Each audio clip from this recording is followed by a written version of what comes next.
ધોળકા મુકામે અમદાવાદ જિલ્લા ભાજપ દ્વારા સોમનાથ સ્વાભિમાન પર્વ કાર્યક્રમ યોજાયો। સોમનાથ સ્વાભિમાન પર્વનો ભવ્ય પ્રારંભ થઈ રહ્યો છે ત્યારે આજે અમદાવાદ જિલ્લા ભારતીય જનતા પાર્ટી દ્વારા ધોળકા મુકામે કલીકુંડ સ્થિત પ્રાચીન ચંદ્રમૌલેશ્વર મહાદેવ મંદિરે શીશ ઝુકાવીને મહાદેવની પૂજા અર્ચના કરી કાર્યક્રમનો પ્રારંભ કરવામાં આવ્યો।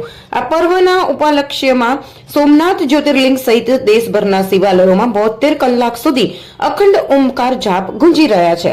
આ દિવ્ય ચેતનાનો હિસ્સો બની ચંદ્રમૌલેશ્વર મહાદેવ મંદિરે અખંડ શિવ ધૂનમાં સહભાગી થવાનો અનેરો અવસર મળ્યો।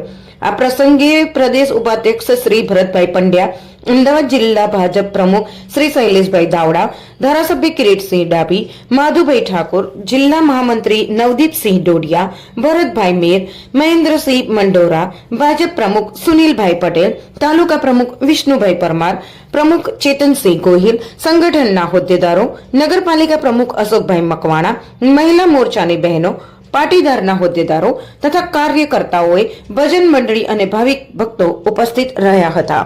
रिपोर्टर इदरीस शेख, धोळका। हम दिखाएंगे सच्चाई की खबर चैनल को लाइक कीजिए, सब्सक्राइब कीजिए और हमारे साथ जुड़े रहिए। हम दिखाएंगे आपको सच्चाई की खबर।